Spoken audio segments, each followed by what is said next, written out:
नमस्कार दोस्तों।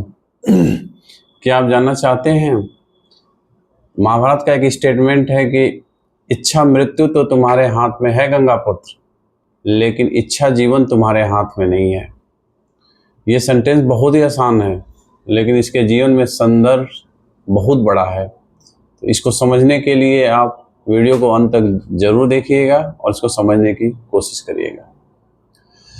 तो दोस्तों, पिछले वीडियो में हमने आपसे कहा था कि कुछ ज़िंदगी के नए फ़लसफ़े, कुछ नए स्टेटमेंट के साथ हम फिर मिलेंगे। तो आज का हमारा स्टेटमेंट जो है, ये एक वाक्य है जो महाभारत से लिया गया है। इसमें गंगापुत्र भीष्म दुर्योधन की करतूतों से बहुत परेशान हैं।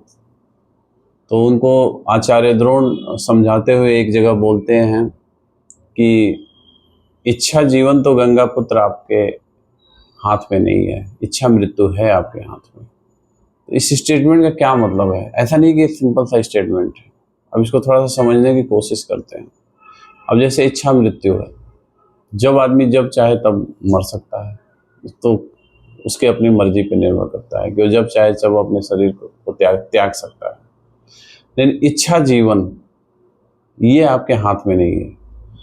आपकी दिनचर्या कैसी रहेगी, आप खुश रहेंगे नहीं खुश रहेंगे, जिंदगी में एक्चुअली ये आप डिसाइड नहीं करते हैं। ये मतलब प्रकृति की विडंबना देखिए, दूसरे लोग डिसाइड करते हैं। जैसे आपके घर वाले, जहां आप नौकरी करते हैं वहां के आपके कलीग हो गए, सहकर्मी हो गए, आपके कंपनी के मालिक हो गए, इवन आप रास्ते पे चल रहे हैं, कोई आपकी गाड़ी है लेकिन कोई आप बगल में आके ठोक दिया, आपने कुछ नहीं किया, लेकिन आपके हिसाब से इच्छा जीवन नहीं चल रहा है। आपका जीवन दूसरे लोग मिलकर डिसाइड कर रहे हैं कि आपका जीवन कैसे चलेगा, कि आप खुश रहेंगे कि नहीं रहेंगे। सब कुछ सही है, पता चला पड़ोसी ने ले आके आपके घर पे ऊपर उसके छत से कुछ सामान गिर गया, उसके लिए विवाद हो गया। तो आप तो जीवन चाह रहे थे कि हमारा जीवन बड़े आराम से, बिना झगड़े विवाद के आराम से चले, और आप उस लायक प्रयास भी कर रहे हैं, लेकिन आप उसके लिए मात्र 10% जिम्मेदार हैं। 90% आपका पास पड़ोस, आपके आसपास के लोग, बहुत सी ऐसी परिस्थितियां हैं, बहुत सी ऐसी चीज़ें होंगी जिसमें लोग इन्वॉल्व नहीं होंगे, शायद उसमें प्रकृति भी इन्वॉल्व हो जाएगी।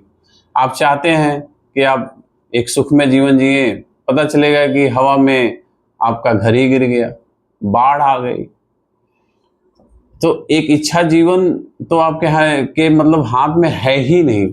इसी चीज को आचार्य द्रोण उसको समझाने की कोशिश कर रहे हैं, और शायद वह ये एक बहुत ही छोटा स्टेटमेंट था जिसको कि सब लोगों ने देखा या सुना होगा, लेकिन इसका संदर्भ कितना बड़ा है, कितना ये मतलब इसकी तार्किकता कितनी बड़ी है, और इसका जीवन में प्रयोग कितना है।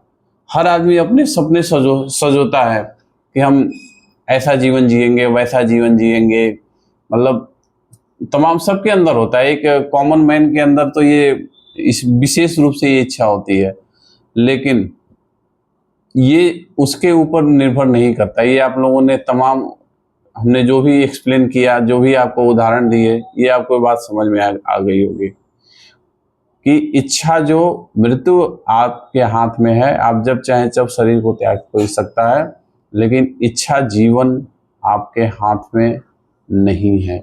हाँ, ये है कि जो 10% का जो फैक्टर है, जो आपके क्रियाकलाप व्यवहार जिससे कि आप उन चीज़ों को डिसाइड करते हो, उसके हिसाब से चलती रहती है। कभी कभार तो ऐसा भी देखा जाता है कि सब आदमी अच्छा कर रहा है, लेकिन फिर भी उसके लाइफ में चीज़ें गलत डायरेक्शन में जाने लगती हैं। लोग सोचते हैं यार मैंने तो अच्छा किया।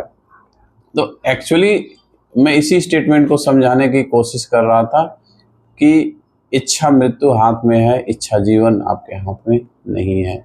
एक बहुत ही फिलॉसफिकल और दार्शनिक ये वाक्य है, और इसी चीज़ को मैंने खोल के इस वीडियो में आपको समझाने की कोशिश की।